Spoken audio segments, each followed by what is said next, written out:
Guys, pernah dengar cerita tentang Panembahan Senopati? Beliau ini keren banget, pendiri Kesultanan Mataram di Tanah Jawa. Kisahnya penuh dengan intrik, perang, dan misteri. Senopati, yang berarti Panglima Perang, bukan cuma gelar, itu julukan yang menunjukkan betapa hebatnya beliau. Bayangin, dari kerajaan kecil, dia berhasil menaklukkan banyak wilayah dan menyatukan mereka di bawah Panji Mataram. Kerennya lagi, Senopati ini bukan cuma jago perang, tapi juga pemimpin yang bijaksana. Dia membangun Mataram jadi kerajaan yang kuat dan disegani. Penasaran sama kisah lengkapnya? Siap-siap, kita bahas lebih dalam. Oke, kita mulai dari awal. Jawa pada masa itu adalah tempat yang penuh dengan misteri dan legenda. Banyak cerita yang beredar tentang para raja dan pahlawan yang berjuang untuk kejayaan tanah mereka. Lahir dengan nama Danang Sutawijaya, seorang anak yang kelak akan dikenal sebagai Panembahan Senopati. Panembahan Senopati ini cucu Raja Pajang, yang merupakan salah satu kerajaan besar di Jawa pada masa itu. Beliau hidup di masa transisi, di mana kerajaan-kerajaan di Jawa lagi rebutan pengaruh dan kekuasaan. Masa itu penuh dengan konflik dan pertempuran. Nah, konon katanya, sebelum Senopati lahir, ada ramalan nih. Ramalan ini datang dari seorang peramal tua yang bijaksana. Katanya, bakal ada penguasa hebat yang menyatukan tanah Jawa. Ramalan ini membuat banyak orang penasaran dan berharap. Dan ternyata, banyak yang percaya kalau Senopati lah orang yang dimaksud dalam ramalan itu. Mereka melihat tanda-tanda kebesaran dalam dirinya sejak kecil. Waktu kecil, beliau diasuh di lingkungan kerajaan Pajang. Di sana, dia mendapatkan pendidikan yang sangat baik. Di sana, Senopati belajar banyak hal, mulai dari ilmu pemerintahan sampai strategi perang. Dia juga belajar tentang budaya dan tradisi Jawa. Intinya, beliau ini dipersiapkan buat jadi pemimpin besar. Semua orang di sekitarnya tahu bahwa dia memiliki potensi yang luar biasa. Dan benar aja, Senopati tumbuh jadi pemuda yang cerdas, pemberani, dan berwibawa. Dia menjadi sosok yang dihormati dan diidolakan oleh banyak orang. Dengan segala bekal yang dimilikinya, Senopati siap untuk menghadapi tantangan besar dan mewujudkan ramalan yang telah lama dinantikan. Danang Sutawijaya, si calon Panembahan Senopati ini bukan orang sembarangan, guys. Dari kecil, dia sudah menunjukkan tanda-tanda akan menjadi seseorang yang luar biasa. Beliau ini keturunan langsung dari Brawijaya V, raja terakhir Majapahit. Keturunan kerajaan ini memberikan dia hak istimewa dan tanggung jawab besar. Jadi, darah kepemimpinan udah ngalir deras di dalam dirinya. Sejak lahir, dia sudah dipersiapkan untuk memimpin dan membawa perubahan besar. Sejak kecil, Senopati udah nunjukin bakat luar biasa. Dia tidak hanya cerdas, tetapi juga memiliki kemampuan fisik yang luar biasa. Dia jago bela diri, cerdas, dan punya karisma alami sebagai seorang pemimpin. Karisma ini membuat banyak orang tertarik dan percaya padanya. Nggak heran, banyak yang yakin dia bakal jadi orang besar. Orang-orang di sekitarnya sudah melihat potensi besar dalam dirinya sejak dini.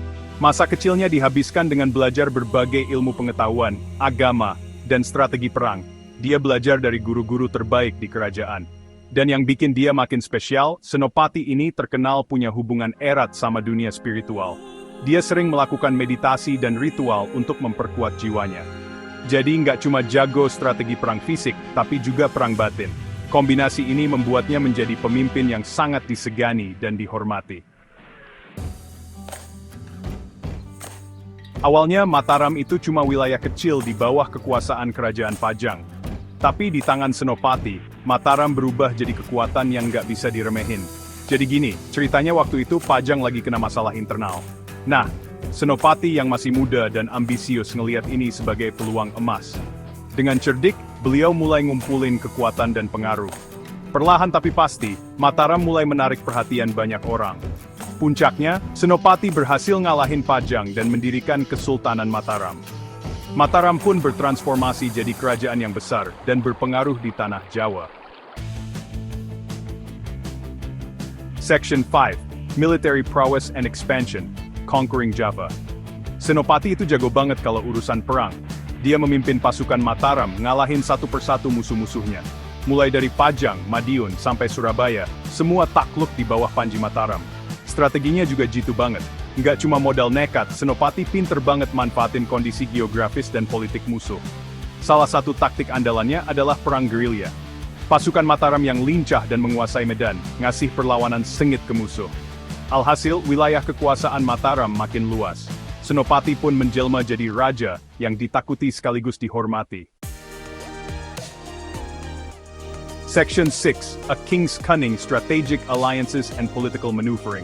Tapi, Senopati nggak cuma jago perang loh. Beliau juga lihai dalam strategi politik. Dia sadar, menyatukan Jawa nggak cuma butuh kekuatan militer, tapi juga diplomasi yang cerdas. Makanya, Senopati aktif menjalin aliansi dengan kerajaan-kerajaan lain. Kadang dengan cara pernikahan politik, kadang dengan perjanjian kerjasama. Nggak jarang juga, Senopati ngasih pengampunan ke musuh yang udah menyerah. Tujuannya, untuk mencegah pemberontakan di kemudian hari. Intinya, Senopati ini pemimpin yang visioner. Dia nggak cuma mikirin kemenangan jangka pendek, tapi juga stabilitas dan kejayaan Mataram dalam jangka panjang. Section 7, The Legacy of Senopati, More Than Just a Conqueror. Senopati meninggal di tahun 1601. Meskipun relatif singkat, pemerintahannya membawa perubahan besar bagi tanah Jawa. Dia nggak cuma seorang penakluk, tapi juga peletak fondasi bagi kerajaan Mataram yang besar dan kuat. Di bawah kepemimpinannya, Mataram jadi pusat ekonomi dan budaya. Senopati juga mengenalkan sistem pemerintahan yang lebih teratur. Nggak cuma itu, beliau juga sangat menghormati budaya Jawa. Senopati mendorong perkembangan seni, sastra, dan agama. Berkat jasanya, Mataram mengalami masa keemasan dan jadi salah satu kerajaan paling berpengaruh di Indonesia. Section 8, Cultural Renaissance, Art, Religion, and Society, under Senopati. Senopati itu nggak cuma raja yang jago perang, guys. Dia adalah sosok yang sangat berpengaruh dalam perkembangan budaya dan agama di Mataram. Dia juga sangat memperhatikan perkembangan budaya dan agama di Mataram. Senopati mengerti bahwa kekuatan sebuah kerajaan tidak hanya terletak pada kekuatan militer, tetapi juga pada kekayaan budaya dan spiritualitas rakyatnya. Di masa pemerintahannya, seni dan sastra Jawa berkembang pesat. Banyak karya sastra dan seni yang dihasilkan pada masa ini, yang kemudian menjadi warisan budaya yang sangat berharga. Senopati membangun banyak istana, masjid, dan tempat-tempat ibadah lainnya. Pembangunan ini tidak hanya memperkuat struktur fisik kerajaan, tetapi juga memperkaya kehidupan spiritual masyarakat. Dia juga mendukung para seniman dan budayawan untuk berkarya. Senopati memberikan ruang dan kesempatan bagi mereka untuk mengembangkan kreativitas dan inovasi dalam seni. Salah satu warisan budaya yang terkenal dari masa Senopati adalah pengembangan gamelan Jawa dan wayang kulit. Keren, kan? Gamelan dan wayang kulit ini menjadi simbol kekayaan budaya Jawa yang masih dihargai hingga kini. Jadi, bisa dibilang Senopati ini pemimpin yang komplit. Dia tidak hanya memikirkan urusan politik dan militer, tetapi juga sangat peduli dengan perkembangan budaya dan agama. Nggak cuma fokus sama urusan politik dan militer, tapi juga peduli sama perkembangan budaya rakyatnya. Senopati adalah contoh pemimpin yang memahami pentingnya keseimbangan antara kekuatan fisik dan kekayaan budaya. Section 9, Conclusion, Senopati's Enduring Impact on Indonesia. Nah, itu dia sepenggal kisah tentang Panembahan Senopati, sang pendiri Mataram. Walaupun udah berabad-abad berlalu, ceritanya tetap menginspirasi banyak orang. Beliau adalah bukti nyata bahwa seorang pemimpin bisa berasal dari mana saja. Dengan tekad, keberanian, dan kecerdasan, kita bisa mencapai hal-hal besar. Senopati juga mengajarkan kita pentingnya persatuan dan kerja keras dalam membangun bangsa. Semoga ceritanya bisa jadi penyemangat buat kita semua untuk terus berkarya dan memajukan Inverness.